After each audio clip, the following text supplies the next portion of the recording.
রব্বুল আলামিন বলেন, ওয়ালাউ আন্না আহলাল কুরা আমানু ওয়াত্তাকাউ লাফাতাহনা আলাইহিম বারাকাতিন মিনাস সামাই ওয়াল আরদ। আল্লাহ রাব্বুল আলামিন বলেন, শোনো রে দুনিয়ার মানুষেরা, জনপদের লোকেরা যদি ঈমান আনতো আর তারপরে যদি তাকওয়া ভিত্তিক জীবন যাপন করত, তবে আমি রব্বুল আলামিন বারাকাতিম মিনাস সামাই ওয়াল আরদ, আমি আল্লাহ রব্বুল আলামিন বরকতের যতগুলো আসমানের দরজা আছে, জমিনের যতগুলো বরকতের দরজা আছে, আমি রব্বুল আলামিন তাদের জন্য সকল বরকতের দরজাগুলো আমি আল্লাহ রব্বুল আলামিন খুলে দিব। সুবহানাল্লাহ কইলেন না? আল্লাহ তাআলা বলেন, তোমরা যদি ঈমান আনতে পারো আর তাকওয়া ভিত্তিক জীবনযাপন করতে পারো, তবে আমি আল্লাহ রব্বুল আলামিন আকাশের যতগুলো বরকতের দরজা আছে, জমিনের যতগুলো বরকতের দরজা আছে, সব দরজা তোমার জন্য খুলে দেব। আমার প্রাণের ভাইয়েরা, আল্লাহ রাব্বুল আলামিন এই কোরআনুল কারীম নাজিল করলেন। বলেন তো দেখি, এই কোরআনুল কারীম আল্লাহ রাব্বুল আলামিন কি শুধু মুসলমানের জন্য নাজিল করেছেন? হুদাল লিন্নাস, সকল মানুষের জন্য হেদায়াত হিসাবে এই কোরআনুল কারীম আল্লাহ নাজিল করলেন। আল্লাহ তাআলা এই কোরআনুল কারীম সকল মানুষের জন্য নাজিল করে দিলেন। তাহলে আপনারা আমাকে উত্তর দেন, এই গোটা কোরআনুল কারীম তাহলে বোঝা যায় এটা সামগ্রিক মানুষের জন্য।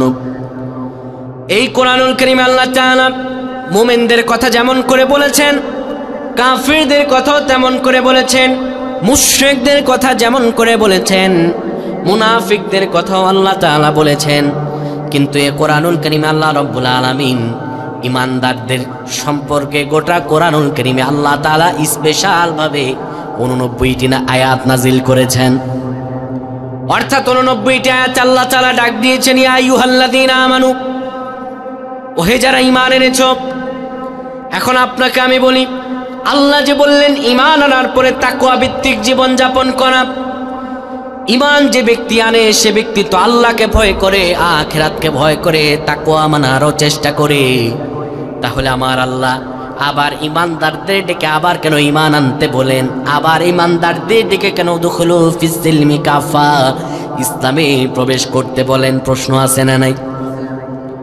এই প্রশ্নটির অর্থ বোঝানোর জন্য একটা উদাহরণ দিই। আমার পূর্বে যিনি ইসলামী সঙ্গীত পরিবেশন করলেন আকরাম হাদি ভাই, ধরেন উনি ক্লাস 5-এ পড়ে, আপনিও নিজেকে মিলিয়ে নেন। ওনার বাবা ওনার সঙ্গে গিয়ে প্রধান শিক্ষকের কাছে গিয়ে ভর্তির ফর্ম পূরণ করলো। ক্লাস 5-এ উঠলো। ক্লাস 5-এর প্রথম দিন ভর্তির ফর্ম পূরণ করার পরে প্রথম ক্লাস করার জন্য শ্রেণীকক্ষে প্রবেশ করলো। শ্রেণীকক্ষে প্রবেশ করার পরে প্রধান শিক্ষক আসলো প্রথম ক্লাস নেওয়ার জন্য। ক্লাস 5-এর ছাত্রদেরকে প্রথম ক্লাস নেওয়ার জন্য তিনি প্রথমেই সবার হাজিরাগুলো ডেকে ডেকে নামগুলো হাজিরা ডাকেন না নাকি? এবার হাজিরা খাতায় নিয়ে সবার নাম ডাকার পরে এবার আকরাম হাদি ভাইকে দেখে বলতেছেন, ও আকরাম হাদি, তুমি আবার স্কুলে ভর্তি হও। এবার আকরাম হাদি ভাই যদি গাধা মার্কা স্টুডেন্ট হয়, তাহলে উনি মনে করবে এই শিক্ষক নিশ্চয়ই শুকনা পাতা গাঁজা খেয়ে আসছে। মনে করবে না? নিশ্চয়ই এই শিক্ষক গাঁজা খেয়ে আসছে। এই মাত্র আমার বাপ মেয়ে ওনার কাছে ভর্তি হয়ে আসলাম, উনি নিজে ভর্তি করালো, এখন ক্লাসরুমে এসে আমাকে বলতেছে এই তুমি আবার ভর্তি হও। যদি মূর্খ ছাত্র হয় তাহলে এটা মনে করবে। আর যদি ছাত্র বুদ্ধিমান হয়, আকরাম হাদি যদি একজন বুদ্ধিমান ছাত্র হয়, এই শিক্ষকের সামনে আমি এখন ভর্তি হয়ে আসলাম, ভর্তির ফর্ম উনি নিজে পূরণ করলেন।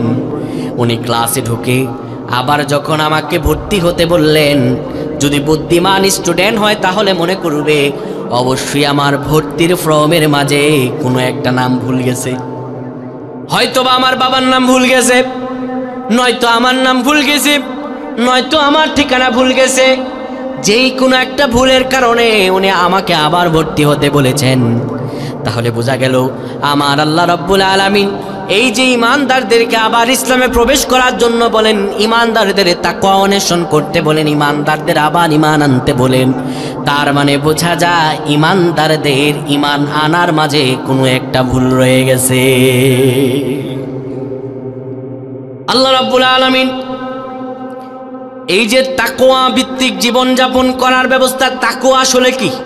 এই তাকওয়া নিয়ে আমরা অনেক কথা শুনি, আসলে তাকওয়াটা কি? এই যে কিছুদিন আগে রমজান গেল, এই রমজানে আল্লাহ রাব্বুল আলামিন গোটা কুরআনুল কারীমে রমজান সম্পর্কে অন্য কোথাও বলেন নাই, শুধু একটি জায়গায় বলেছেন, সূরা বাকারার 183 নম্বর আয়াত থেকে 187 নম্বর আয়াত পর্যন্ত। এইটুকু ছাড়া আল্লাহর কোথাও আলোচনা করেন নাই। কি বললেন আল্লাহ? দেখেন, আমরা রমজানের ফরজ এটা আমরা সবাই জানি, কিন্তু আল্লাহ রমজান দিয়ে কি বুঝালেন?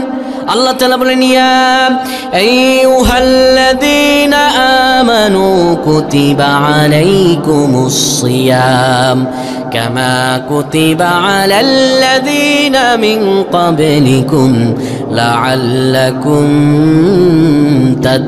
তাত্তাকুন। আল্লাহ বলেন, ওহে যারা ঈমান এনেছো, আমি তো জানি তোমরা কারা ঈমানদার কারা ঈমানদার না। শোনো, আমি কাফিরদের বলছি না, আমি গোটা পৃথিবীর মানুষদের বলছি না, যারা ঈমান এনেছো তোমাদেরকে বলছি, কুতিবা আলাইকুমুস সিয়াম, তোমাদের উপর রমজানের রোজা ফরজ হয়েছে, কামা কুতিবা আলাল্লাযীনা মিন ক্বাবলিকুম, যেমন করে তোমার পূর্ববর্তীগণের উপরও ফরজ ছিল। এটা নতুন আমল নয়, এটা পুরাতন আমল। শোনো, এই রমজানের রোজার মধ্য দিয়ে লাআল্লাকুম তাত্তাকুন, আমি আল্লাহ চাই যেন তোমরা মুত্তাকি হতে পারো। আল্লাহ রমজানের রোজা দিয়ে আপনাকে আমাকে তাকওয়া ভিত্তিক জীবন শেখালেন। এখন তাকওয়াটা আসলে কি? ওমর বিন আব্দুল আজিজ রাহিমাহুল্লাহ বলেন, দিনে রোজা রাখা আর রাত জেগে জেগে আমল করা, এই দুইটির আংশিক আমলের নাম তাকওয়া নয়। সারাদিন আপনি না খেয়ে থাকলেন, আর রাত জেগে আপনি তারাবির সালাত, তাহাজ্জুদের সালাত আদায় করলেন। তিনি বলেন, এই দুইটি আংশিক আমলের নাম তাকওয়া নয়। তাকওয়া হলো তা আল্লাহ যা আদেশ করেছেন অকপটে তা মেনে নেয়া, আর আল্লাহ তাআলা যা নিষেধ করেছেন তা টোটালি বর্জন করে দেয়া। এই দুইটার নামই হলো তাকওয়া। আল্লাহ যা আদেশ করেছেন বিনা প্রশ্নে সবগুলো মেনে নেওয়া, আর আল্লাহ যা নিষেধ করেছেন বিনা প্রশ্নে তা বর্জন করে দেয়া, এটাই হলো তাকওয়া। আল্লাহ রাব্বুল আলামিন এই যে আমাদেরকে তাকওয়া আনাতে চাইলেন, রমজানের রোজা আমরা রাখলাম, এর মধ্য দিয়ে কেমন করে তাকওয়া বুঝায় একটু উদাহরণ দেই। দেখেন, সারাদিন আপনি রোজা রাখলেন, না খেয়ে থাকলেন, ঘরের ভিতরে দরজা জানালা বন্ধ করে যদি আপনি কিছু খান, কেউ দেখবে? বলেন বলেন, কেউ দেখবে? কেউ দেখবে না। কিন্তু আপনি ঘরের দরজা বন্ধ করে খেলেন না, আপনি মনে মনে ভাবলেন, আমি ঘরের দরজা বন্ধ করে হয়তো বা খাবো, কেউ হয়তো আমার খাবারটা দেখবে না, কিন্তু আমার খাবারের এই কথা পৃথিবীর কেউ না জানুক, আমার আল্লাহ জানবেন না নাকি? এই যে আপনি আল্লাহর ভয়ে এক ফোঁটা পানিও গলার ভেতরে দিলেন না, এটাই হলো তাকওয়া। কিন্তু ওই ব্যক্তি, রোজাদার ব্যক্তি, রোজা বাঁচানোর জন্য আল্লাহ দেখবেন, আল্লাহ বুঝবেন, অজু করার সময় মুখের ভিতরে কুলি দিয়ে এক ফোঁটা পানিও যেন গলা পর্যন্ত না যায়। অন্য সময় যতবার থুতু ফেলে, কিন্তু রোজার মাসে দেখবেন অজু করার পরে আরো বেশি বেশি থুতু ফেলে, ঠিক নয় কি? যেন এক ফোঁটা পানি ভেতরে না যায়। কিন্তু ওই লোক রোজার বেলা তাকওয়া, কিন্তু অন্য বেলায় আপন ভাইয়ের সম্পত্তি মেরে গলার ভেতর দিয়ে সব সাবার করে দিচ্ছে, ওই দিকে কোনো থুতুই নাই, যত পারো খাও, মানুষের হক মেরে পেটের ভিতর ভরো। এমন লোক আছে না নাই? শুধু রোজার বেলায় তাকওয়া মানে, কিন্তু অন্য ক্ষেত্রে তাকওয়া মানে না। শুধু ভাবে যে রোজা রাখতে হবে, ঘরের ভিতরে যেতে হবে, না খেয়ে থাকতে হবে, এই বেলায় তাকওয়া। কিন্তু আসলে তো তাকওয়া শুধু এই আংশিক আমল নয়, তাকওয়া ছিল আপনার প্রতিটা পদক্ষেপে। আল্লাহ বলেছেন অন্যের সম্পদ খাওয়া যাবে না। আমি অন্যের সম্পদ কেমন করে হাত দিই? আল্লাহ বলেছেন মিথ্যা বলা যাবে না। আমি কেমন করে মিথ্যা বলি? এমনও লোক আছে গোটা রমজান গেছে, নবীজি বলছেন মান সামা রমাদানান ঈমানান ওয়া ইহতিসাবান গুফিরা লাহু মা তাকদ্দামা মিন যামবি। শোনেন ভাই, গোটা রমজান গিয়েছে, যদি আপনি তাকওয়া অন্বেষণ না করতে পারেন, আল্লাহর কসম আপনি এখনো মাপ পান নাই, আপনি দুর্ভাগা দুর্ভাগা দুর্ভাগা। নবীজি বললেন, শোনেন, সারাদিন রোজা রেখে না খেয়ে থাকলেই যদি রোজা হয়ে যেত, তাহলেই তো ভালোই ছিল। রাসূল সাল্লাল্লাহু আলাইহি ওয়াসাল্লাম প্যাচ লাগায়া দিয়েছে, কোনটা জানেন? সামা রমাদানান ঈমানাও ইহতিসাবান, রোজা রাখতে হবে ঈমান ও ইহতিসাবের সঙ্গে। ঈমান ও ইহতিসাব বুঝেন? ঈমান ইহতিসাব হিসাবের সঙ্গে। হিসাব কি? হিসাব হলো জীবনের হিসাব। ধরেন আপনি সকালবেলা আপনাদের এলাকার স্থানীয় যে বাজার আছে, চরতি বাজার, আপনি ওই এলাকার বাজারে গেলেন, দুপুরে খাবার খাবেন, মেহমান আসবে, সুন্দরভাবে আপনি একটা লাউ কিনবেন 80 টাকা দিয়ে, লাউ মুরগির সঙ্গে খাবেন। কিন্তু আপনার স্ত্রী ভালো করে বলে দিয়েছে মোটেও লাউ বুড়া হওয়া যাবে না, তাহলে ঘরে তোমার জায়গা নাই। আপনি একটা লাউ কিনতে গিয়ে বাজারে গেলেন, একটার পর একটা লাউ দেখেন, লাউটারে আপনি কেমন করে টেস্ট করেন? আঙুলের নখ দিয়ে লাউয়ের উপরে বড় বড় জোরে জোরে আঘাত করে দেখেন লাউটা কচি না বুড়া, ঠিক নয় কি? 80 টাকার একটা লাউ কিনতে গিয়ে এক দোকান, দুই দোকান, 3 দোকান, এক এক করে লাউয়ের শরীরের সব চামড়াগুলো আপনি উঠিয়ে ফেলেন এক বেলা খাবার খাওয়ার জন্য। ও ভাই, আপনি 80 টাকার একটা লাউ কিনতে গিয়ে এক বেলা খাবার খাবেন, একদম চামড়া উঠায় ফেলেন। এই যে হিসাব, এটাই হলো হিসাব। আর নিজের ঈমান আমলগুলো কেমন করে ধরে রাখবেন? বিন্দু পরিমাণও হিসাব করেন না, বিন্দু পরিমাণও একটু অনুশোচনা করেন না, এটাই হলো বেহিসাব। ইহতিসাব হলো এটাই। একটা লাউ কিনতে গিয়ে আপনি দুপুরে খাবেন, ওইটার চামড়া উঠায় ফেলেন। কিন্তু জীবনটা তাকওয়া ভিত্তিক চলছে কিনা, রোজা আপনি যে রাখতেছেন হিসাব করে রাখতেছেন কিনা? আপনি কি শুধু পেটের রোজা আছেন? নবীজি সাল্লাল্লাহু আলাইহি সাল্লাম বলেন, যে ব্যক্তি মিথ্যা আর মিথ্যা কাজ পরিত্যাগ করতে পারলো না, তার রোজা আল্লাহর দরবার কবুল হয় না। আপনি রোজা রাখছেন, শুধু পেটের রোজা রাখছেন, এদিকে মুখ দিয়ে গালাগাল করতেছেন, কান দিয়ে অশ্লীল গান শুনতেছেন, চোখ দিয়ে অশ্লীল ভিডিও দেখে সময় কাটাচ্ছেন, এমন লোক আছে না নাই? রোজা রাখতেছে একদম ঠিক, একদম রোজা রাখতেছে, হাতে তাসবিহ, কলা বিক্রি করতেছে হাজি সাহেব, হাত তাসবিহ, সুবহানাল্লাহ, আলহামদুলিল্লাহ, আর একটু পরে পরে পানি কলার ভিতরে ছিটাচ্ছে, আসলে ওইটা পানি নাকি বিষ? এদিকে হাজি সাহেব সুবহানাল্লাহ আলহামদুলিল্লাহ জিকির করতেছে রোজার মাস, আর এইদিকে পানি বিষ ছিটাচ্ছে। তাহলে এই রোজার এই ইহতিসাব আপনি কোথায় করলেন? আপনি খাদ্যে ভেজাল দিলেন, আপনি এমন কোনো কাজ নাই যা করলেন না। রোজা রাখলেন, গীবত করলেন, শিকায়াত করলেন, মানুষের সঙ্গে দুর্ব্যবহার করলেন, আপনার এই রোজা আল্লাহর দরবার কোনো কবুল হবে না। এটাই নবীজি বলেছেন, ঈমান ও ইহতিসাবান, ঈমান ও ইহতিসাবের সঙ্গে যে রোজা রাখবে, গুফিরা লাহু মা তাকদ্দামা মিন যামবি, আমার আল্লাহ তার গুনাহ মাফ করে দেবেন। তাহলে পাইকারি ধরে সবার গুনাহ মাফ হবে? তাহলে রমজানের মধ্য দিয়ে আমার আল্লাহ রাব্বুল আলামিন তাকওয়া বের করতে চাইলেন। কি বের করতে চাইলেন? তাকওয়া। আর জীবনে যদি কেউ বরকত পেতে চায়, 1 নম্বরে ঈমানটা পরিশুদ্ধ থাকা লাগবে, 2 নম্বরে তাকওয়া কি এটা বুঝতে হবে। তাহলে ঈমান, এটার সঙ্গে কোনো শিরক যুক্ত করা যাবে? শিরক এটা সবচাইতে বড় গুনাহ, শিরক এটা সবচাইতে কি বড় গুনাহ। প্রিয় ভাইরা আমার, এই শিরক আমাদের সমাজে রন্দে রন্দে ছড়িয়ে আছে। আল্লাহ রাব্বুল আলামিন স্পষ্ট স্বরূপ জানিয়ে দিয়েছেন, ইন্নাশ শিরকা লাযুলমুন আযীম। ও বান্দারা, তোমরা শিরক করো না, নিশ্চয়ই শিরক সবচাইতে বড় জুলুম। আল্লাহ রাব্বুল আলামিন পৃথিবীর সব গুনাহ মাফ করলেও কোনোদিনও শিরকের গুনাহ আমার আল্লাহ মাফ করবেন না। আমার আল্লাহ কোনোদিনও মাফ করবেন, আল্লাহ তাআলা স্পষ্ট জানিয়ে দিয়েছেন। রাব্বুল আলামিন বলেন, ইন্নাল্লাহা লা ইয়াগফির আন ইউশরিকা বিহি ওয়া ইয়াগফির মা দুনা যালিকা লিমান ইয়াশাউ ওয়া মান ইউশরিক বিল্লাহি ফাকাদ ইফতারা ইসমান আযীমা। আল্লাহ রাব্বুল আলামিন বলেন, নিশ্চয়ই যারা আল্লাহর সঙ্গে অংশীদারিত্ব করলো, যারা আল্লাহর সঙ্গে শিরিক করলো, আল্লাহর সঙ্গে ইবাদত পাওয়ার হকদার এটা মনে করলো, তারা যেন জেনে রাখে তারা কোনোদিনও আমার আল্লাহর ক্ষমার বান্দার হতে পারবেন না। আল্লাহ তাদের কোনোদিনও মাফ করবেন না। এই শিরিক ছাড়া অন্য যত বড়ই গুনাহ হোক আমার আল্লাহ রাব্বুল আলামিন মাফ করে দিতে পারেন।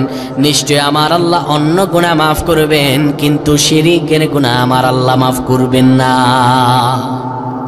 আমি তো বলি গোটা বাংলাদেশে যত জায়গায় শিরিক হয় সবচাইতে আপনাদের এই চট্টগ্রামে বেশি শিরক হয়।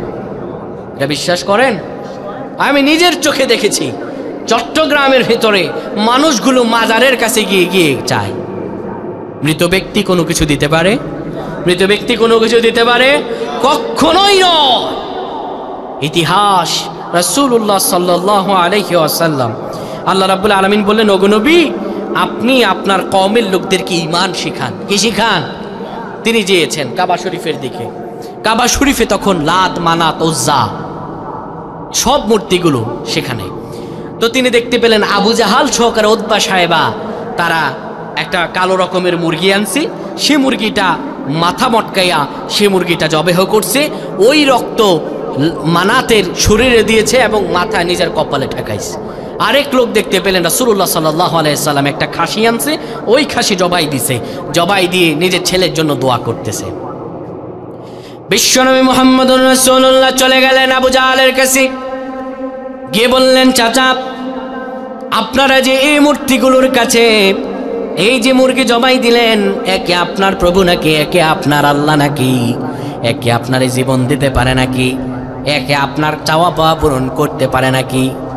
কেন আপনি এর সামনে মুরগি জবাই দিলেন? কেন আপনি এর সামনে আপনি একটা খাসি জবাই দিলেন? আবু জাহাল, উতবা সাহেবা সবাই হাসতে শুরু করলো আর ডেকে বলল, মোহাম্মদ আসো তোমার ঈমান শিখাই। ঈমান শিখায় আবু জাহাল? কে শিখায়? মোহাম্মদ, এই যে মানাত, এটা আমাদের আল্লাহ নয়, এটা আমাদের প্রভু নয়, কিন্তু মানাত হলো এমন একজন ব্যক্তির মূর্তি যেই ব্যক্তি আল্লাহর সঙ্গে ভালো সম্পর্ক ছিল, ওই ব্যক্তির দেওয়ার মতো কোনো ক্ষমতা নাই। মানাত এটা হচ্ছে আল্লাহর বড় কাছের লোক, এর সামনে যদি জবাই দেওয়া হয়, এর শরীরে যদি রক্ত লাগানো হয়, ওই ব্যক্তি আল্লাহর কাছে সুপারিশ করবে, আল্লাহর কাছে আমাকে আমার দোয়াটা আনায়া দিবে, আল্লাহর কাছ থেকে আমার দোয়াগুলো কবুল করে দিবে, এর জন্য এর সামনে জবাই দেই। বিশ্বনবী মুহাম্মদুর রাসূলুল্লাহ জিজ্ঞেস করলেন, তাহলে তুমি খাসি জবাই দিলা কেন? একই তোমার প্রভু নাকি? হকবা একই তোমার প্রভু নাকি? এবার রাসূলুল্লাহ সাল্লাল্লাহু আলাইহি সাল্লামকে আবারও আবু জাহাল বলল, এই খাসি জবাই দেওয়ার কারণ হলো সিরিয়াতে আমার ছেলে প্রত্যেক বছর বছর ব্যবসা করে, কিন্তু ব্যবসায় বরকত নাই, এ আমার বরকত দিতে পারবে না। হকবা মূর্তি আমার বরকত দিতে পারবে না, কিন্তু হকবার সঙ্গে আল্লাহর সম্পর্ক ভালো, এ আল্লাহর একজন পয়গাম্বরের মূর্তি, সুতরাং এর সামনে এই জন্যই জবাই দেই, জানি এ আল্লাহর কাছে আমার জন্য প্রার্থনা করতে পারে, এর জন্য এর কাছে জবাই দিই। কিন্তু আল্লাহ রাব্বুল আলামিন তার হাবিবকে স্পষ্ট জানিয়ে দিয়েছেন, ও আমার হাবিব, আপনি দুনিয়ার মানুষদেরকে জানিয়ে দেন, ওয়ালা তাদউ মিন দুনিল্লাহি মা লা ইয়ানফাউকা ওয়ালা ইয়াদুরুকা ফাইন ফাআলতা ফাইন্নাকা ইযাম মিনাদ যালিমিন। আল্লাহ রাব্বুল আলামিন স্পষ্ট জানিয়ে দিয়েছেন, তোমরা আল্লাহর পাশাপাশি অন্য কাউকে ডেকো না। এই মৃত মানুষ তোমার ক্ষতিও করতে পারে না, তোমার ভালো করতে পারে না। যদি তুমি তারে উসিলা বানাও, তুমি মনে করো আল্লাহর কাছে সরাসরি চাওয়া যায় না, একজনকে ভায়া যদি তুমি বানাও, তবে তুমি জালিমদের অন্তর্ভুক্ত হয়ে যাবা। কার কথা? জোরে বলেন, কার কথা? আমার আল্লাহ রাব্বুল আলামিন কি আপনাকে আমাকে দেওয়ার জন্য যথেষ্ট নন? আমি আল্লাহকে ডাকলে কি আমার আল্লাহ ডাক শোনেন না? আল্লাহ বা জানিয়ে দিয়েছেন, ফাযকুরুনি আযকুরুকুম, তুমি আমারে স্মরণ করো, আমি আল্লাহ রাব্বুল আলামিন তোমাকে স্মরণ করব। সুবহানাল্লাহ। সেই যুগে কাফেররা এই মূর্তিগুলোকে ভায়া মনে করতো, আল্লাহকে পেতে গিয়ে ভায়া মনে করে তারা শিরক করত। আর আজকাল দেখা যায় লোকেরা বিভিন্ন পীর ও দরবেশদেরকে ভায়া মনে করে, এমন লোক আছে না নাই? এই বাংলাদেশে হক্কানি পীর রয়েছে, বাংলাদেশে হক্কানি পীর আছে, কিন্তু হক্কানি পীর যত না, ভণ্ড পীর বাংলাদেশে তত, ঠিক কিনা? আপনাদের এই এলাকায় প্রমাণ, এই চট্টগ্রাম অঞ্চলে এই যে আমি দেখেছি বাইজিদ রহমতুল্লাহ আলাইহি, উনি কোথায় নাকি একটু রেস্ট করেছিলেন, সেখানে বিশাল বড় বড় আপনার কি বলে কচ্ছপ, সে কচ্ছপদেরকে মানুষ খাওয়ায়, ওই কচ্ছপ কাছে আসে, ওই কচ্ছপের হাতে পায়ে হাত রেখে মানুষ হাতে চুমা খায়। এ কি মিথ্যা বললাম নাকি? এটা কি মিথ্যা কথা? তারপরে দেখলাম সেখানে একদল লোক বিভিন্ন গাছের ভিতরে অনেকগুলো পাথর ঝুলানো। এক দরবেশকে জিজ্ঞেস করলাম, দরবেশ সাহেব, এই পাথরগুলো এখানে ঝুলানো কারণটা কি? তিনি বললেন, এই পাথরগুলো ঝুলানো হয়েছে যাদের 5 বছর 10 বছর বাচ্চা হয় না, এই পাথরগুলো এরা ঝুলিয়ে দিয়েছে। পাথর ঝুলতে ঝুলতে এই গাছের উপর ওজন হবে আর ওই দিক দিয়ে অটো বাচ্চা পেটের ভিতর ডাউনলোড হবে। নাউযুবিল্লাহ, কত বড় শিরক! মানুষ নিজের ইমানকে বিকিয়ে দিচ্ছে। এই জন্য আল্লাহ বলেছেন, আমানু, যারা ইমান এনেছে উদখুলু ফিস-সিলমি কাফা, মানে ইসলামে প্রবেশ কর। কেননা ইমান আনার পরে অসংখ্য মানুষ জাহান্নামে যাবে, কারণ তার ইমান পরিশুদ্ধ নয়, তার ইমান বিশুদ্ধ নয়, তার ইমান হচ্ছে নষ্ট ভ্রষ্ট হয়ে গিয়েছে, ঠিক কি না? শিরকযুক্ত আমল করে আল্লাহর দরবার কবুল হবে না। মানুষগুলো বাবার দরবারে চায়, কিন্তু বাবার কি দেওয়ার কোনো ক্ষমতা আছে? এজন্যই কবি বলেছেন, এ হল তেরা জাল হে মকসুদ হে তেরা মাল হে, এ হাল তেরা জাল হে মকসুদ তেরা মাল হে, क्या अजब चाल है लाखों को अंधा कर दिया। এর হাল তো জাল, এ তো শুধুমাত্র মানুষের সম্পদ কিভাবে লুণ্ঠন করবে, মানুষ থেকে কিভাবে হাদিয়া নিয়ে নিজের পেট ভারী করবে, পকেট ভারী করবে, এর চিন্তায় আছে। সমস্ত মানুষগুলোকে অন্ধ করে দিয়েছে এই ধরনের ভণ্ড প্রতারক পীরগুলো, ঠিক কিনা? আমি তো বলি, বাংলাদেশে যতগুলো পীর, আগে আপনাদের কুমিরায় একটা দরবার শরীফ ছিল, চাল ডাল মাজার শরীফ ছিল না? আহা, এই মানুষগুলো কত নিকৃষ্ট! বাংলাদেশে যতগুলো পীরের দরবার হক্কানি থেকে ভণ্ডদের দরবার আরো বেশি, ঠিক কিনা? এতগুলো মাজার করতে হলো। একটা ঘটনা মনে পড়ে গেছে। এক ব্যক্তি কোনো কাজ কর্ম করে না, বাড়িতে অলস্যভাবে বসে থাকে। বাপ এক পীরের মুরিদ, তো পীরের দরবারে বছরখানেক হয়েছে, ছেলেটারে নিয়ে গেছে, বলতেছে, বাবা, আপনার দরবারে আমি মুরিদ, আমার এই ছেলেটা কোনো কাজকর্ম করে না, একটু তারে বুঝাইয়া দেন। অনেক ছেলে পেলে আছে না দুষ্ট, হুজুরদের কাছে নিয়ে গেলে হুজুরা বুঝাই দিলে একটু কথা শোনে, আছে না এমন লোক? নিয়ে গেছে। আমরা বৃদ্ধ হয়ে গেছি, কে তারে দেখবে? এত ফসল ফলাদি তারে এনে দেই, এই ফসল ফলাদি বাজারে নিয়ে একটু বিক্রি করবে, এই অলসতা আমার ছেলের কাটে না। এবার পীর সাহেব বলতেছে, বাবারে, তুই এত অলস, আচ্ছা ঠিক আছে, যা, আমার এই ঘরের ভিতরে এই যে গাধা আছে, গাধার একটা বাচ্চা আছে, এই বাচ্চাটা তোরে দিয়ে দিলাম, তুই যা, এই বাচ্চাটা নিয়ে তুই প্রত্যেক দিন বাজারে তুমি বাজার সদাই করবা, বাজার নিয়ে বিক্রি করবা, আবার এই গাধা সুন্দর মতো এটা দিয়ে তোমার জীবনযাপন করো, জীবিকা নির্বাহ করো। প্রতিদিন ওই লোক এই গাধার উপর ভর করাইয়া বাজারে নিয়ে যায়, আবার বাজার থেকে ফিরে আসে, এই গাধার উপর চাল ডাল চাপাইয়া নিয়ে যায়, এগুলো বিক্রি আদি করে। একদিন গাধার উপরে বেশি ওজন দিয়ে ফেলছে, চাল ডাল নিয়ে বাজারের দিকে রওনা দিস। যখন বাজারের কাছাকাছি তীব্র রোদের কারণে গাধা ওইখানে স্ট্রোক করে মারা গেছে। এখন গাধার পেটে ছিল চাল ডাল, কি ছিল? চাল ডাল। ওই লোক এবার গাধা মরে যাওয়ার পরে চাল ডালগুলো একসাথে করে গাধারে বালির নিচে সুন্দরভাবে চাপা দিয়ে দিস, কারণ গাধা থাকলে দুর্গন্ধ বের হবে। এবার একটা কবরের মতো হয়েছে, গাধার কবরের দিকে তাকায় আর চোখ বেয়ে বেয়ে পানি পড়ে। গাধার কবরের পাশে বসে কান্না শুরু করছে, ডানে চাল ডালগুলো লেখা, কারণ তার বিরহ বেদনা, এইটা দিয়ে জীবিকা নির্বাহ হতো, পরিবার সংসার চলতো। এখন এই গাধা মরে গেছে, সংসার কিভাবে চালাবে, এই টেনশনে সে গাধার কবরের পাশে বসে কাঁদতেছে। যেই লোকেরা সকালবেলা এই রাস্তা দিয়ে বাজারে গেছে, ওই লোকেরা বিকালবেলা আবার এই রাস্তা দিয়ে যায়। লোকেরা দেখে গেছে এখানে একটা কবর, কবরের সামনে একটা লোক, পাশে ডাল চাল রাখা। এবার ওই লোকেরা, যে লোকেরা সকালে গেছে বিকালে আসছে, লোকেরা মনে করছে এই লোকরে দেখলাম সকালে কান্না করতেছে, বিকালেও কান্না করতেছে, নিশ্চিত এ কোনো পীর আউলিয়া দরবারের মাজার হবে, না হয়তো এই লোক কান্না করতো না। এবার ওই লোকেরা চিন্তা করলো, এখানে আমরা মানত করে যাই, বাজার সদাই যা কিছু আছে কবরের উপর রেখে গেছে। এবার ওই লোক যখন একটু সন্ধ্যা চলে আসছে, মশার জ্ঞানজ্ঞানানি গানের আওয়াজে তার চোখ খুলছে। চোখ খোলার পরে না, এখন তার গাদার এখানে বসে থাকলে আর হবে না, বাড়ির দিকে যেতে হবে। চোখ খুলে দেখতে পারছে কবরের সামনে সুন্দরভাবে তার চাল ডালের পাশাপাশি অন্যান্য বাজারগুলো সাজানো। এবার ওই লোক বুঝে গেছে নিশ্চয়ই মানুষেরা মনে করছে এটা পীর আউলিয়ার মাজার, না হয়তো খাবার দাবার দিয়ে যেত না।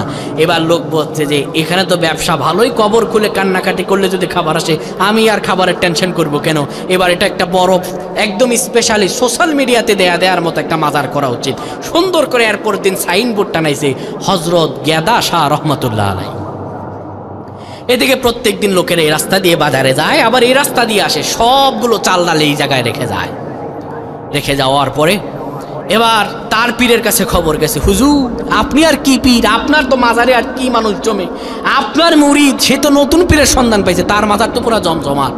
পীর সাহেবে খবর পাইয়া এবার মুরিদের কাছে আসছে, আয়সা বলতেছে বাবারে তোর কাহিনী কি বুঝলাম না, দেখলাম তোর এখানে তুই আমার মুরিদ ছিল, একটা গাদা দিলাম জীবিকা নির্বাহ করার জন্য, 6 মাসের মধ্যে কার সন্ধান তুই পাইলি, তোর মাজারের ব্যবসা এত জমজমাট।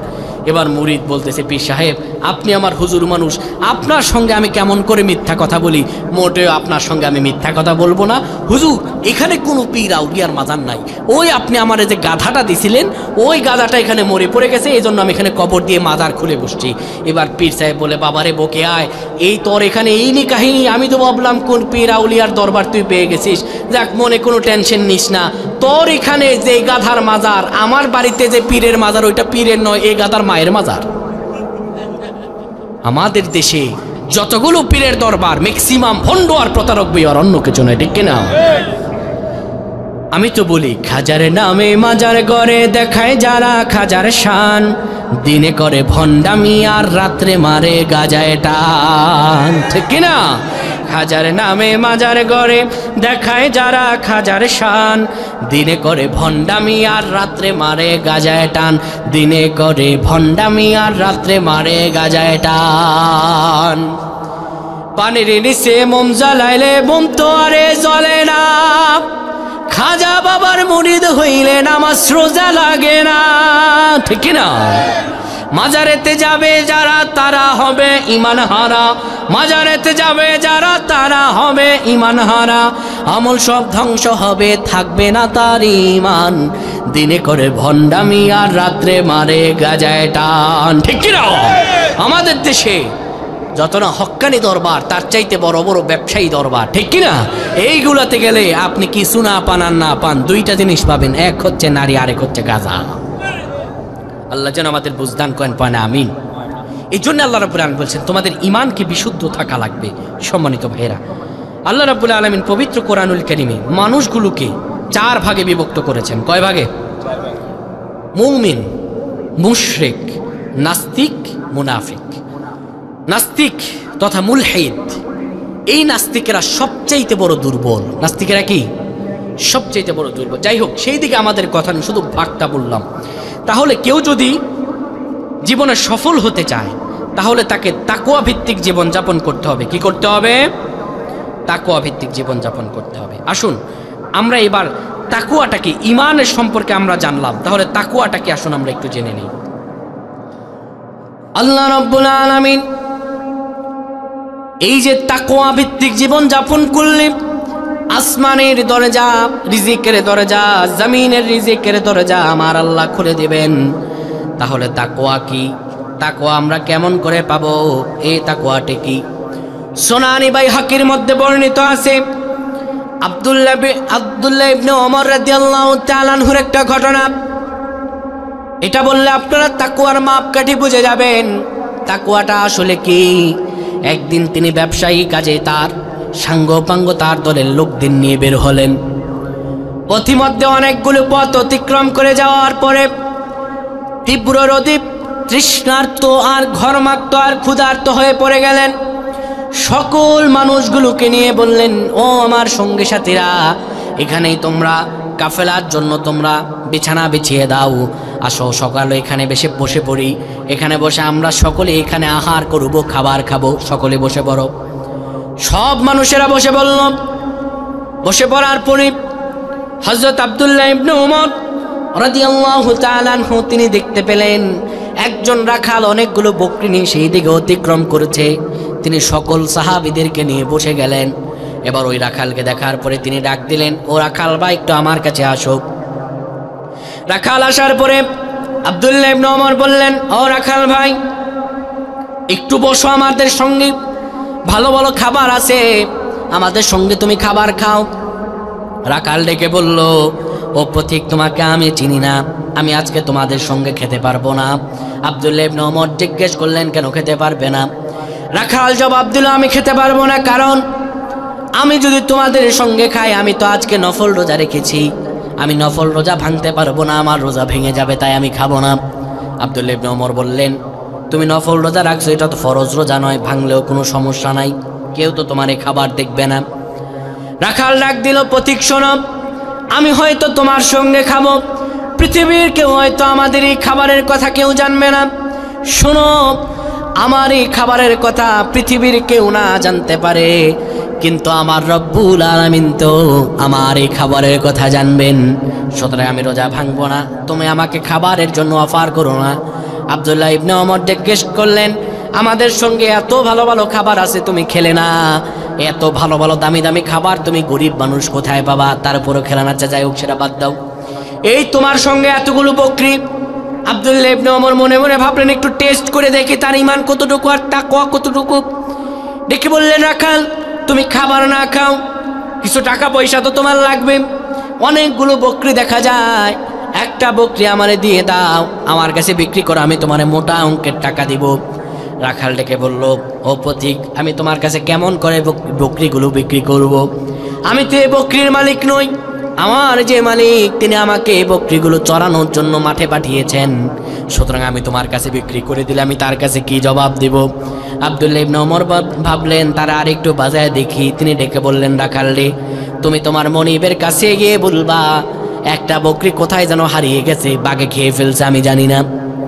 রাখাল ডেকে বলল, ও পথিক, হয়তো আমি তোমার কাছে বকরি দিয়ে দিতে পারবো, আমার মালিককে গিয়ে একটা বুঝ দিয়ে দিতে পারবো, হয়তো বা উনি কোনো কথাই বলবেন না, কিন্তু আমি আমার মালিককে হয়তো বুঝ দিতে পারবো, আমি তোমার কাছে বকরি বিক্রি করে কিছু টাকা হয়তো পাবো, কিন্তু দুনিয়ার মালিককে তো আমি বুঝ দিয়ে দিলাম, কিন্তু আমার যে রব্বুল আলামিন, আমার যে আসল মালিক, আমি সে আল্লাহকে বুঝ দিব কেমন করে? আমি তোমার কাছে বিক্রি করতে পারবো না। এটাই হলো তাকওয়া। আমি যে কোনো কাজ করি, আপনি ক্ষমতায় গিয়েছেন, এলাকার চেয়ারম্যান, এলাকার এমপি, আপনি রাস্তার টেন্ডার এসেছে 10 লাখ টাকা, এই রাস্তা আপনি ভাবলেন হাতের একটা সাইনে 2 লাখ টাকা আমার পকেটে, 2 লাখ টাকা এলাকার চেয়ারম্যানের পকেটে, বাকি 10 লাখ টাকার রাস্তা 6 লাখ টাকায় করে ফেলবো। আপনি ভাবলেন যে না, এই 2 লাখ টাকা আমি মেরে দিতে পারবো, কেউ জানবে না, কিন্তু আমার আল্লাহ কি জানবে না? আপনি এই জন্য এই টাকাটা মারলেন না, আপনি রডের বদলে বাঁশ দিলেন না, আপনি আল্লাহর ভয়ে এই কাজকে পরিত্যাগ করলেন, এটাই হলো তাকওয়া। কিন্তু আমাদের মাঝে কি এই তাকওয়া আছে? আমরা বিগত দিনে দেখেছি, যারা ক্ষমতাধর ছিল, এরা ক্ষমতার বদলে নিজের ক্ষমতা যেখানে সঠিকভাবে প্রয়োগ করা দরকার ছিল, সেখানে তারা নিজেদের ক্ষমতাকে খারাপভাবে প্রয়োগ করেছে, ঠিক কিনা? রাস্তার বাজেট যদি আসতো 10 লাখ, 2 লাখ টাকা দিয়ে রাস্তাঘাট করে বাকি 8 লাখ নেতার পকেটে, ঠিক কিনা? এই জন্যই দেখেন রাস্তাঘাট ভাঙাচুরা, ও রডের বদলে এরা বাঁশ ঢোকায় দিত। আল্লাহ যেন আমাদেরকে বোঝার তৌফিক দান করেন, পয়না আমিন। হযরত ওমর রাদিয়াল্লাহু তাআলা একজন সাহাবীকে ডেকে বললেন, ও নবীর সাহাবী, তুমি কি জানো তাকওয়া কি? সর্বশেষ তাকওয়ার উদাহরণটা আপনাদেরকে বুঝিয়ে দিই। আল্লাহ নবীর সাহাবী ডেকে বলল, ওমর, আপনি কি জানেন না তাকওয়া কি? তাকওয়া হলো একটা সরু রাস্তা, সরু মানে হলো চিকন, যার ডানেও কাটা বামেও কাটা, 2 দিকে কাটা, কিন্তু মাঝখানে সরু রাস্তা দিয়ে আপনাকে যেতে হবে। কাটা লাগানো যাবে না, কারণ কাটার মাঝে আছে এমন এক বিষ, যদি কোনো মতে আপনার শরীরে এই বিষ ক্রিয়া লেগে যায়, আপনি সঙ্গে সঙ্গে বিষ ক্রিয়ায় মারা যাবেন। মোটেও কাটা লাগানো যাবে না, সোজাভাবে আপনাকে হাঁটতে হবে। হযরত ওমর রাদিয়াল্লাহু তাআলা বললেন, একটু ভালো করে বোঝাও না। সাহাবী বলল, তাকওয়া ভিত্তিক যারা জীবনযাপন করবে, তারা সমাজের মাঝে জীবনযাপন করবে, ডানেও কাটা বামেও কাটা, অর্থাৎ ডানেও গুনাহ বামেও গুনাহ, পেছনেও গুনাহ সামনেও গুনাহ, কিন্তু এই সরু রাস্তা, এটা হলো জান্নাতের রাস্তা। তারা এই জান্নাতের রাস্তা দিয়ে চলবে, ডানেও কাটা, তারা জানে কাটার মাঝে আসে বিষ, এই বিষক্রিয়া শরীরে লাগলে পরে মারা যাব, কিন্তু তারা বিষক্রিয়া লাগাবে না, তারা ক্ষমতা পেয়েও কখনো তারা হদ চকিয়ে যাবে না, ক্ষমতা পাওয়ার পরে কখনো লোবাতুর হবে না। আমাদের দেশে এক শ্রেণীর মানুষ আছে যারা দেখবেন ক্ষমতার আগে মাথায় টুপি রাখে, কিন্তু ক্ষমতার পরে মসজিদেই খুঁজে পাওয়া যায় না। এমন লোক আছে না নাই? এমন লোক আছে ক্ষমতার আগে সর্বসময় আল্লাহর নাম নিয়ে কথা বলে, আবার এরা ক্ষমতায় যেতে পারলে আল্লাহ এবং ইসলামের বিরুদ্ধাচরণ করে কাজ শুরু করে দেয়, ঠিক কিনা? এরা ক্ষমতায় যাওয়ার আগে ইনশাআল্লাহ বলে, কিন্তু ক্ষমতায় যেতে পারলে আলেমদেরকে ধরে ধরে জেলের ভিতরে বন্দি করে দেয়। ঠিক ঠিকই এই ইমানের পথই রাখলেন, নিজেকে কখনো বিলিয়ে দিলেন না। চাইলে গুনাহ করতে পারেন, কিন্তু গুনাহ লাগালেন না। আপনি ভাবলেন এই সরু রাস্তা দিয়ে আমাকে জান্নাতে যেতে হবে, এই কাঁটা যদি আমার শরীরে লাগে আমি মারা যাব, কাঁটা হলো গুনাহ। আপনি গুনাহ লাগালেন না, সরু রাস্তা দিয়ে হেঁটে হেঁটে গিয়ে ইমানের পরীক্ষা দিলেন। এটাই হলো তাকওয়া, এটাই হলো আল্লাহ ভীতি, এটাই আল্লাহ ভয়, এটাই আল্লাহর প্রতি বিশ্বাস, অবিচল বিশ্বাস এবং আস্থা। সবিশেষ তাকওয়া ভিত্তিক যারা জীবন যাপন করবে তাদের জীবন হবে এমন। বাইম মাছ চিনেন আপনারা? এই বাইম মাছ কোথায় থাকে? কাদায় থাকে। কোথায় থাকে? ওঠার পরে তার শরীরে কাদা পাওয়া যায়। তাকওয়া ভিত্তিক যারা জীবন যাপন করবে তাদের জীবনটা হবে বাইম মাছের মতো। বাইম মাছ যেমন করে কাদার মধ্যে থাকে, কিন্তু তার শরীরে কাদা লাগতে দেয় না, কাদা যেমন করে তার শরীরকে লাগাতে পারে না, একজন মুমিন, একজন ইমানদার, একজন তাকওয়াবান ব্যক্তি সমাজের মাঝে থাকবে, একজন তাকওয়াবান যুবক সমাজের মাঝে থাকবে। ডানে গুনাহ আছে, নেতার মিছিলে গেলে সিঙ্গারা সমুচা পাওয়া যাবে, পেপসি পাওয়া যাবে, 1000 টাকার নোট পাওয়া যাবে, কিন্তু তারা ওই বাতিল নেতার পেছনে ঘুরবে না। কেননা নেতা বলে ইসলামের বিরুদ্ধে কথা, ইসলাম কোন দিকে বলে সেই দিকে তারা ঘুরবে, ইসলাম কোন দিকে, আল্লাহ কোন দিকে, রাসূল কোন দিকে, সেই দিকে যারা চলবে। সাময়িক কোনো কিছু পেয়ে নিজেকে বিলিয়ে দেবে না, কাদার মাঝে থেকে, গুনার মাঝে থেকে গুনাহ নিজের শরীরে লাগতে দেবে না। বাইম মাছ যেমন কাদার মাঝে থেকে নিজের শরীরে কাদা লাগতে দেয় না। যে ব্যক্তি তাকওয়া ভিত্তিক জীবন যাপন করবে ওই ব্যক্তি গুনাহের সাগরে থেকেও নিজের মাঝে কোনোদিনও গুনাহ লাগতে দেবে না। এটাই হলো তাকওয়া। এটা কি? তাহলে 1 নাম্বার কোটেশন হলো যারা জীবনে বরকত পেতে চায় তারা তাকওয়া ভিত্তিক জীবন যাপন করতে হবে। কি ভিত্তিক? তাকওয়া ভিত্তিক। 2 নাম্বার, তাদের যে গুণাবলী থাকতে হবে সেটি হলো বেশি বেশি ইস্তেগফার করতে হবে। কি করতে হবে? ইস্তেগফার। রাসূলুল্লাহ সাল্লাল্লাহু আলাইহি সাল্লাম বলেন, আমি নবীজি স্বয়ং দৈনিক 100 বার ইস্তেগফার করি। কতবার? 100 বার ইস্তেগফার করি। আল্লাহু আকবার। আপনার আমার নবীজি হযরত মুহাম্মদুর রাসূলুল্লাহ সাল্লাল্লাহু আলাইহি সাল্লাম, যিনি নবুয়তের প্রণেতা, আল্লাহর পরে যার অবস্থান, সেই নবীজির কোনো গুনাহ ছিল? নবীজির কোনো গুনাহ আছে? আমার নবীজি যদি দৈনিক 100 বার ইস্তেগফার করেন, আপনি আমি কয়বার করি? আপনার আমার কোনো গুনাহ নাই, একদম আমরা মাসুম, তাই না? মরলে একবার সোজা জান্নাতের টিকিট আমরা পেয়ে গেছি। আরে নবীজি সাল্লাল্লাহু আলাইহি ওয়াসাল্লাম তিনি যদি এইভাবে দৈনিক 100 বার ইস্তেগফার করতে পারেন, আপনি আমি কয়বার করি? অথচ আল্লাহ রাব্বুল আলামিন জানিয়ে দিয়েছেন, ওয়া ইয়াতাওয়াক্কাল আলাল্লাহি ফাহুয়া হাসবুহু ইন্নাল্লাহা বালিগু আমরিহি ক্বাদ জাআলাল্লাহু লিকুল্লি শাইইন কাদির।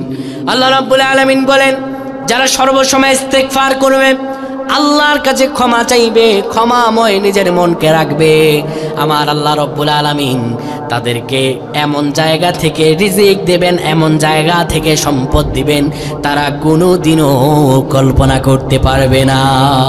সুবহানাল্লাহ। যত কণ্টকীর্ণ পথ আসুক, যত খারাপ পথ আসুক, যত বাতিলরা তাদের মাথার উপরে চেপে বসুক, তারা কোনোদিনও রিজিক খারা হবে না। আরে আমার আল্লাহ যাকে রিজিক দেয় ওই ব্যক্তি তো হাসতে হাসতে নিজের জীবন দিয়ে দেয়, তাও কখনো বাতিলের কাছে মাথা নত করে না, ঠিক কিনা? মোমেন তো তারাই। बातिल से दबने वाले से मान ही हम, बातिल से दबने वाले से मान ही हम, सोबर कर चुका है तू इम्तिहा हमारा। এই মুমিন তা তো তারাই যারা বাতিলের সামনে সর্বদা মাথা উঁচু করে, কারণ তারা জানে তাদের হায়াতের মালিক, রিজিকের মালিক, জীবনের মালিক, সব কিছু দেওয়ার মালিক আল্লাহ। কোনো বাতিল আমাদেরকে কখনো পিছপা করতে পারে না, ঠিক কিনা? এই প্রমাণ আপনারা আগেও পেয়েছেন, নমরুদের কালেও পেয়েছেন, ফেরাউনের কালেও পেয়েছেন, বিগত 16টি বছর যে লেডি ফেরাউন ছিল তার আমলেও পেয়েছেন, ঠিক কিনা? এই লেডি ফেরাউন আলেমদের উপর জুলুম করেছে, ইসলামের উপরে জুলুম করেছে। শেষ পর্যন্ত দুপুরবেলা খাবার খাবে, সব কিছুর আয়োজন ঠিক, কিন্তু খাবার মুখে না দিয়ে হেলিকপ্টারে চড়ে দেশ থেকে পলায়ন করা লাগছে, ঠিক কিনা? সুতরাং তাদের দেখে শিক্ষা নেওয়া উচিত। ভবিষ্যতেও কেউ যদি জুলুমকারী হতে চান, এত মোটামুটি শাড়িটা পরে দেশ থেকে পদত্যাগ করতে পারছে, আবার নতুন করে যারা ইসলামের বিরুদ্ধাচারণ করবেন, কোরআনের বিরুদ্ধাচারণ করবেন, ল্যাংটা হয়ে পদত্যাগ করা লাগবে, শাড়ি পরার সুযোগ পাওয়া যাবে না, ঠিক কিনা? জালেমদের থেকে যোগে যোগে শিক্ষা নেওয়া উচিত। কেননা পূর্বেও ফেরাউন ছিল, এখনো ফেরাউন আছে, ভবিষ্যতেও আসবে। এটাই হলো ফেরাউনদের উত্তরসূরি সিলসিলা। যেমন করে ফেরাউনের সময় হযরত মুসা আলাইহিসসালাম ছিলেন, নমরুদের সময় হযরত ইব্রাহিম আলাইহিসসালাম ছিলেন, আবু জাহালের সময় মুহাম্মদ সাল্লাল্লাহু আলাইহি সাল্লাম ছিলেন। এখনো আবু জাহালের বংশধরদের সামনে তপ্ত মুজাহিদ আল্লামা দেলাওয়ার হোসেন সাঈদীর মতো সৈনিকেরা জেগে উঠবে। আমাদেরকে মেরে ফেললেও শেষ করে দেয়া যাবে না, আমাদেরকে মারা যায়, হত্যা করা যায়, ফাঁসি দেয়া যায়, আমাদেরকে শেষ করে দেয়া যায় না, ঠিক কিনা? আমরা ছিলাম, আছি এবং থাকবো, আমাদের কোনো শেষ নাই। আরে আল্লামা দেলাওয়ার হোসেন সাঈদী, আল্লামা দেলাওয়ার হোসেন সাঈদী নিয়ে কি বলবো? আপনারা এই চট্টগ্রামের মানুষের আমি বলি সবচাইতে ভাগ্যবান, কারণ গোটা বাংলাদেশ ওনাকে যতবার না পেয়েছে, আপনারা তার চাইতে বেশি পেয়েছেন, ঠিক কিনা? আল্লামা দেলাওয়ার হোসেন সাঈদী তো তিনি, আহারে এই যে আমি শুধুমাত্র 1 ঘন্টা 10 মিনিট আলোচনা করছি, আমার গলা বসে গেছে। কিন্তু আল্লামা সাঈদী এমন এক ব্যক্তি ছিলেন, দীর্ঘ 50টা বছর কোরআনের খেদমত করেছেন, একদিনও ওনার গলা ভাঙে নাই। অনেকে জিজ্ঞেস করা হলো, হুজুর আপনি এত ওয়াজ করেন, আপনার গলা ভাঙে না কেন? আল্লামা দেলাওয়ার হোসেন সাঈদী বললেন, আমার একটা গোপন আমল আছে। কি সেই গোপন আমল? আল্লামা দেলাওয়ার হোসেন সাঈদী বললেন, আমি গভীর রাত যতই হয়, আমি কোনোদিন তাহাজ্জুদ ছেড়ে দেই না। আল্লামা দেলাওয়ার হোসেন সাঈদী তো তিনি ছিলেন, তিনি তার পাঞ্জাবিগুলোর দিকে লক্ষ্য করিয়েন। আমরা তো কত কলার ফিটিং, কত এটিং মিটিং জামা পরি, কিন্তু আল্লামা দেলাওয়ার হোসেন সাঈদী কোনোদিনও সুন্নতি পোশাক ছাড়া পোশাক পরিধান করতেন না। গোটা জীবনটা তার সুন্নতের মোতাবেক ছিল। আহারে জেলে গিয়েছেন, জেল তো হয় খারাপ লোকদের জন্য, উনি জেলে বসেও অনেক খুন খারাপি ডাকাতদেরকে আল্লাহর ওলি বানায় দিয়েছেন। ইনি তো আল্লামা দেলাওয়ার হোসেন সাঈদী। জেলে বসে বই লিখেছেন, নন্দিত জাতির নিন্দিত গন্তব্য। আরে ইনি তো আল্লামা দেলাওয়ার হোসেন সাঈদী। এই সাঈদী সাহেব আমাদের জন্য রত্ন ছিলেন। কত আশা, কত আকাঙ্ক্ষা, যারা কোরআনের ময়দানে কথা বলে, আমি বলি কোনো মুফাসসিরের স্বপ্ন এটা ছিল না যে ওনার কথা শুনবে না। প্রত্যেকটা আলেমে দ্বীনের মনের বড় আশা ছিল ওনাকে জীবনে একবার হলেও দেখবে।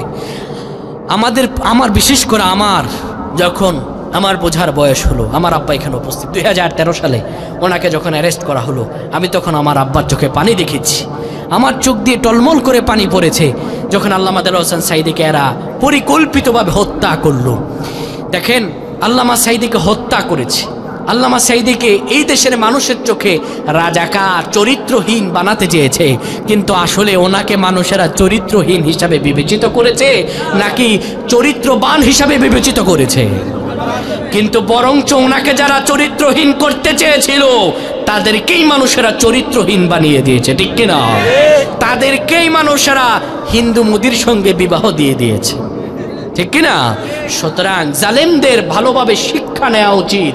মুসলিমদের আঘাত যতই করো, মুসলিমদের বিজয়।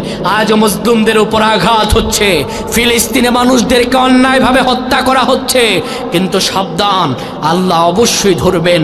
ও উমলি লাহুম ইন্না কাইদি মাতিন, আমার আল্লাহর কৌশল বড় অত্যন্ত বলিষ্ঠ। কিন্তু আমার বড় ধিক্কার হয়, আমি তো বলি আবাবিল কখন আসবে সেই অপেক্ষায় আছি।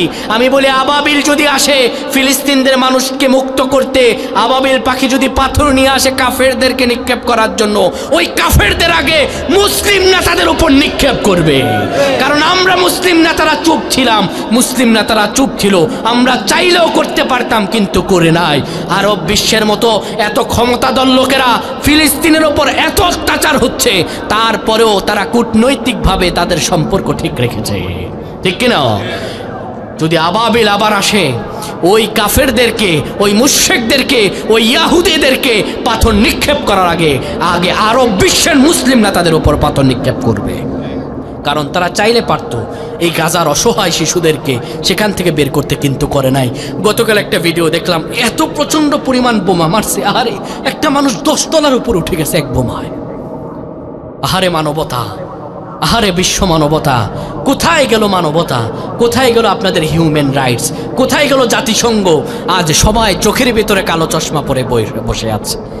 আল্লাহ যেন আমাদের এ ভাইদেরকে সকল প্রকার জুলুম থেকে বাঁচিয়ে দেন, পরে না আমিন। তাহলে 2 নাম্বার গুনাহবলী হলো সব সময় ইস্তেগফার করা লাগবে। কি করা লাগবে? ইস্তেগফার করা লাগবে। বিশ্বনবী মুহাম্মদুর রাসূলুল্লাহ ইবনে মাজার হাদিসে আমাদেরকে জানিয়ে দেন, ও দুনিয়ার মানুষেরা শোনো, মাল্লাজিমা ইস্তিগফার জাআলাল্লাহু মিন কুল্লি দিকিন মাখরাজা ওয়া মিন কুল্লি হাম্মিন ফারাজা ওয়া রাযাকা মিন হাইযু লা ইয়াহতাসিব। হযরত ইবনে আব্বাস রাদিয়াল্লাহু তাআলা থেকে বর্ণিত, বিশ্বনবী বলেন, কেউ যদি দৈনিক ইস্তিগফার করে, ওই ব্যক্তি যদি কোনো অভাবী হয়ে যায়, অভাবী ব্যক্তিদের কাতারে যদি পড়ে যায়, আমার আল্লাহ রব্বুল আলামিন তাকে এমন জায়গা থেকে রিজিকের ব্যবস্থা করে দেবেন, তার রিজিকে আমার আল্লাহ এমন জায়গা থেকে বরকতের ব্যবস্থা করে দিবেন, ওই ব্যক্তি কোনোদিনও কল্পনা করতে পারবে না। সুবহানাল্লাহ কবেন না? একটা ঘটনা বলি ইস্তেগফার নিয়ে। হযরত ইমাম আহমদ ইবনে হাম্বল, হযরত হাম্বলি মাযহাবের যিনি প্রণেতা, তিনি তো অনেক কষ্ট করে করে হাদিসগুলো খুঁজতেন। আমরা তো আজকে ফোনে একটা সার্চ করলে, একটা বাজার থেকে কিতাব কিনলে হাদিস পেয়ে যায়, কিন্তু ওই যুগে হাদিসগুলো তিনি বিভিন্ন সাহাবীদের থেকে সংরক্ষণ করতেন। তো ইমাম আহমদ ইবনে হাম্বল এক শহর থেকে আরেক শহরে যাচ্ছেন হাদিস সংরক্ষণ করার জন্য। মসজিদে এশার নামাজ পড়ছেন। আমাদের দেশে মসজিদে নামাজ পড়ার পরে মসজিদে কি তালা খোলা রাখে না তালা দিয়ে দেয়? তালা দিয়ে দেয়, কেন? চোরের ভয় আছে। তো তিনি এক মসজিদে অবস্থান করছেন, ওনাকে তো চেনে না ছদ্মবেশী মানুষ, এভাবে যাচ্ছেন, কিন্তু ওনার নাম সবাই জানে। তদানীন্তন যুগে উনি শ্রেষ্ঠ মুজাদ্দিদ, বড় বিজ্ঞ আলেম। তো ওনাকে মসজিদের মুয়াজ্জিন বলতেছে, মিয়া সাহেব অনেকক্ষণ তো নামাজ পড়ছেন, মসজিদ এখন তালা দিয়ে দেওয়া হবে, বের হয়ে যান। তিনি বলতেছেন, মসজিদে থাকতে পারবো না। না, আপনি থাকতে পারবেন না, বের হয়ে যান। মসজিদ থেকে বের হয়ে যাওয়ার পরে কোথায় পাওয়া যায়? সামনে একটা বাজার, বাজারের মধ্যে একটা দোকান খোলা, চায়ের দোকান। তিনি এখানে বসলেন। চা দোকানে বসছেন যখন তিনি দেখতে পেলেন সেই চা দোকানের ভেতরে একটা লোক আছে, সেই লোকটা চা বানাচ্ছে আর পড়তেছে আস্তাগফিরুল্লাহ। চায়ের কাপ রাখতেছে, পড়তেছে আস্তাগফিরুল্লাহ। কাউকে চা হাতে তুলে দিচ্ছে, পড়তেছে আস্তাগফিরুল্লাহ। কারো হাত থেকে চাটা নিচ্ছে, পড়তেছে আস্তাগফিরুল্লাহ। হযরত ইমাম আহমদ ইবনে হাম্বল তার পাশে বসলেন, বসে বললেন, ভাই আপনি এত বেশি বেশি আস্তাগফিরুল্লাহ পড়েন, কারণ কি? চা স্টলের দোকানের মালিক বলল, ও পথিক, আমি তো তোমাকে চিনি না, আমি আস্তাগফিরুল্লাহ পড়ি, এই জন্য এই ইস্তেগফারের মাঝে আমি এত বেশি ফজিলত পেয়েছি। এই ইস্তেগফার করার কারণে আমার আল্লাহ আমাকে মুস্তাজাবুদ দাওয়া বানায়া দিয়েছেন। মানে মুস্তাজাবুদ দাওয়া তাদের বলা হয় যারা আল্লাহর কাছে কোনো কিছু চাইলে আল্লাহ ফিরিয়ে দেন না, সঙ্গে সঙ্গে কবুল হয়ে যায়। সুবহানাল্লাহ। তো তিনি বললেন, তুমি মুস্তাজাবুদ দাওয়া, তুমি যা দোয়া করো তাই কবুল হয়? হ্যাঁ, তাই কবুল হয়, কিন্তু একটা দোয়া আল্লাহর কাছে অনেক দিন ধরে করতেছে, আল্লাহ কবুল করে না। ইমাম আহমদ ইবনে হাম্বল বললেন, কি দোয়া? আগ্রহ ভরে শুনতে চাইলেন। চা স্টলের মালিক বলল, আল্লাহর কাছে অনেক দিন ধরে আমি দোয়া করছি, রব্বুল আলামিন এই যুগের সবচাইতে শ্রেষ্ঠ মুজাদ্দিদ আহমদ ইবনে হাম্বল, ওনার সঙ্গে আমাকে একটু দেখা করায়া দেন। আল্লাহর কাছে অনেক দিন ধরে দোয়া করতেছি, কিন্তু আল্লাহ ওনার সঙ্গে আমাকে দেখা করায় না, ওনার দরবারে আমারে নিয়ে যায় না। এই কথা শুনলেন আহমদ ইবনে হাম্বল, উনি কিন্তু তাকে চিনেন না।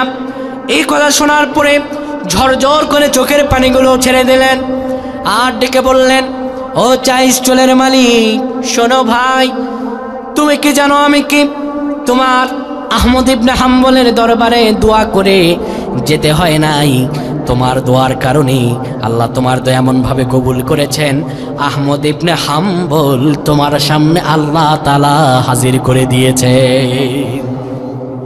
তাহলে জীবনে বরকত পেতে হলে 2 নম্বরে কি করা লাগবে? বেশি বেশি ইস্তেগফার করা লাগবে। 3য় নম্বরে, আজকে এই 3য় নম্বর কোটেশন বলে আমি শেষ করে দেব। সকল কাজের শুরুতে বিসমিল্লাহ পড়া লাগবে। কি পড়া লাগবে? বিসমিল্লাহ পড়েননি? হ্যাঁ, মাঝপথে গিয়ে খাবার খেয়ে ফেলছি, বিসমিল্লাহ পড়তে মন নাই, তখন আবার খাবারের মাঝখানে গিয়ে আমরা বিসমিল্লাহ পড়ি নাকি? না, সকল কাজের শুরুতে বিসমিল্লাহ পড়বেন। বিশ্বনবী মুহাম্মদুর রাসূলুল্লাহ সাল্লাল্লাহু আলাইহি ওয়াসাল্লাম বলেন, ইযা দাখালার রাজুলু বুয়ুতাহা ফাযাকারাল্লাহ ইনদা দাখুলিহি ওয়া ইনদা তুআমিহি ক্বালা আশ-শাইতান লা ইয়ামাবিতা লাকুম ওয়ালা আশা।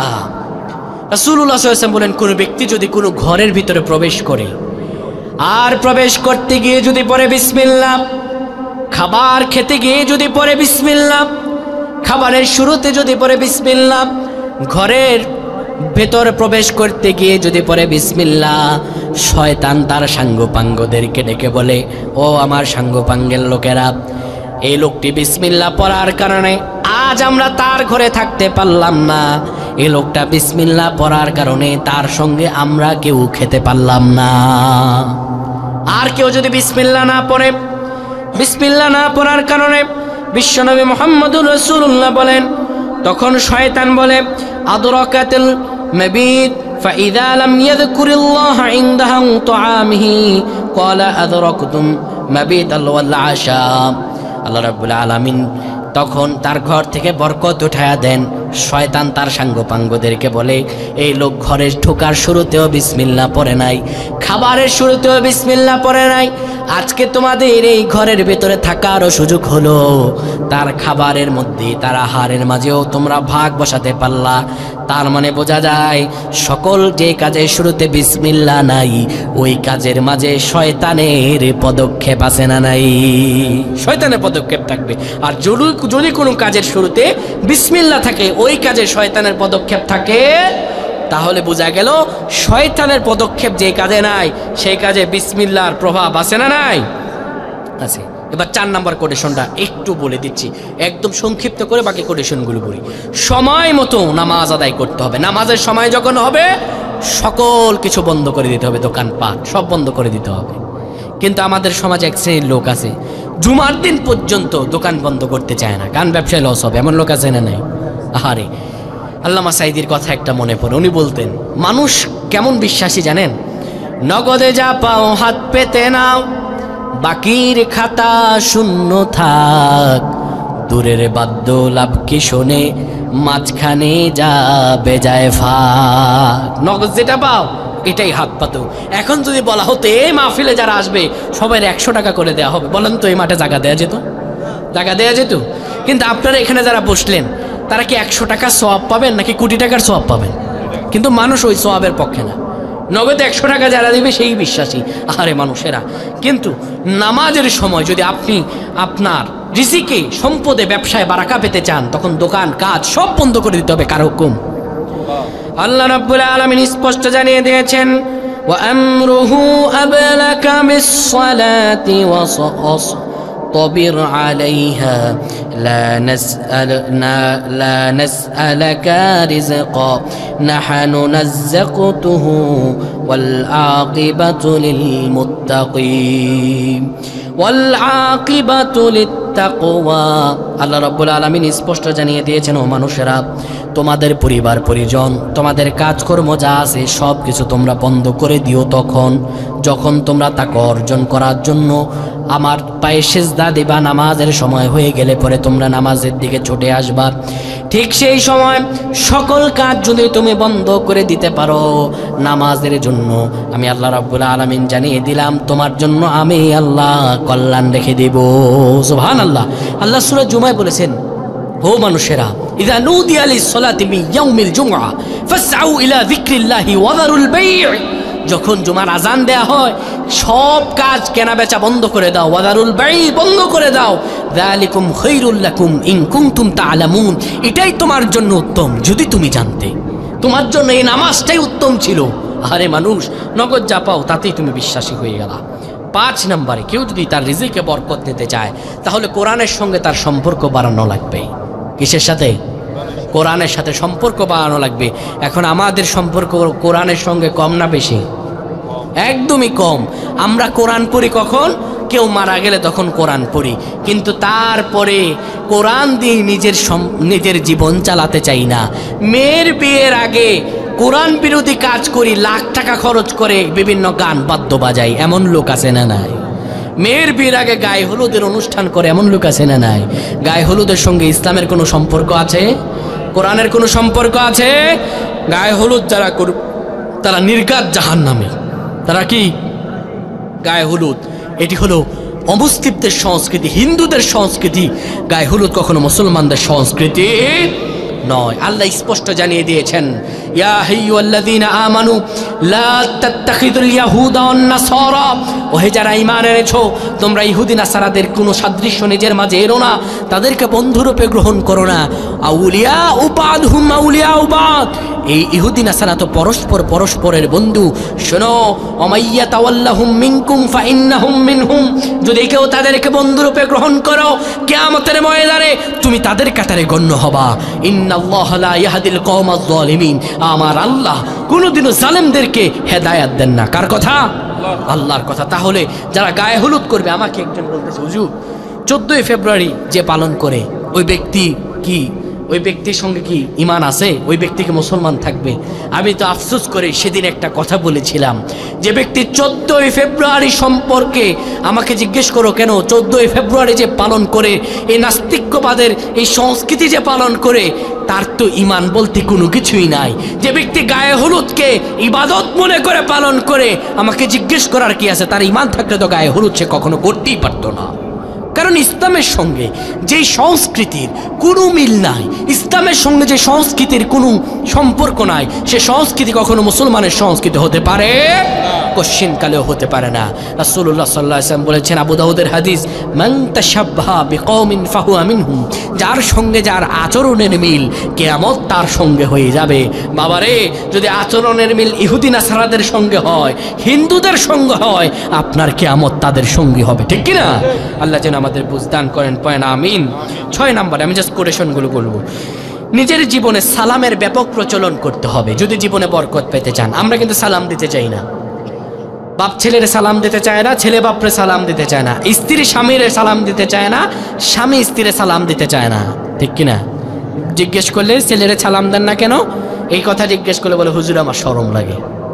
স্ত্রীকে সালাম দেন না কেন, হুজুর শরম লাগে। মানে নেক কাজের মধ্যে শরম লাগা, এটাও শয়তানের ধোঁকা। ঠিক কিনা? আজকে বাড়িতে গিয়ে ওয়াজ মাহফিল শেষ করে বাড়িতে গিয়ে সবাই নিজের ঘরে সালাম দিয়ে ঢুকবেন। কে কে ওয়াদা করতে পারবেন? সবার জন্য দোয়া করব, কে কে ওয়াদা করতে পারবেন? সালাম দিবেন তো? হাত নামান। সবাই বাড়িতে গিয়ে সালাম দিয়ে ঢুকবেন। রাজি আছেন তো? সালাম দেওয়ার মাঝে কোনো লজ্জা শরম নাই। সালামে বরকত হয়, সালামে বারাকা আল্লাহ দেন। কে দেন? আল্লাহ দেন। এবার 7 নম্বরে, যদি কেউ নিজের জীবনে বরকত পেতে চায়, নিজের আত্মীয় স্বজনের সঙ্গে সম্পর্ক ভালো রাখতে হবে। নিজের আত্মীয় স্বজন সম্পর্ক কিন্তু ভালো না। বোনের সঙ্গে ভাইয়ের সম্পর্ক ভালো না, ভাইয়ের সঙ্গে বোনের সম্পর্ক ভালো না। এতদিন সম্পর্ক ভালোই ছিল, বাবা মা মরে যাওয়ার পরে বোন এখন তার হক আদায় করতে আসছে। কিসের হক দিব? তোর যে বিয়ে দিয়ে দিছে এটাই তো অনেক বেশি। এমন ভাই আছে না নাই? আহা, কই তোর বিয়ে দিয়ে দিছে এটাই তো বেশি। আহারে আফসোস। নিজের ভাই বোনের সঙ্গে সম্পর্ক ভালো রাখতে হবে কেউ যদি বারাকা পেতে চান। 8 নম্বরে, সকালে কাজ করতে হবে। সকালে কাজ। আমরা সকালে ঘুমাই, ফজর নামাজ পড়তে চাই না, কিন্তু রাসূলুল্লাহ সাল্লাল্লাহু আলাইহি সাল্লাম বলেন, আল্লাহুম্মা বারিকা লি উম্মতি ফি বাকারিহা। রাসূল সাল্লাল্লাহু আলাইহি সাল্লাম বলেন, আমি আল্লাহর কাছে দোয়া করেছি, হে আল্লাহ আমার উম্মতকে সকালবেলার সকল কাজে বরকত দেন। কে দোয়া করেছেন? নবীজি দোয়া করেছেন। কে দোয়া করেছেন? নবীজি কার কাছে দোয়া করছেন? আমার নবীজির দোয়া কি বিফলে যায় নাকি? নবীজি সাল্লাল্লাহু আলাইহি সাল্লাম দোয়া করেছেন, আল্লাহ তুমি বরকত দাও আমার ওই উম্মতকে যে সকালবেলা কাজ করে। তাহলে সকালে উঠতে হবে যদি কেউ বরকত পেতে চান। এবার 9 নম্বরে হারাম উপার্জন থাকা যাবে না। হারাম উপার্জন আছে না নাই? আমাদের সমাজে সুদ আছে, ঘুষ আছে। 10 নম্বরে সদাকা করতে হবে। আমাদের জীবনে সদাকা করতে চাই না, মানুষকে দান করতে চাই না, এটি করা যাবে না। 11 নম্বরে জীবনে বেশি বেশি বরকত পেতে হলে বেশি বেশি শুকরিয়া আদায় করতে হবে। আল্লাহ বলছেন লা ইন শাকারতুম লা আযীদান্নাকুম, যে ব্যক্তি আমার শুকর আদায় করে আমি তার নিয়ামত বাড়িয়ে দেই। তাহলে শুকরিয়া আদায় করবেন কার?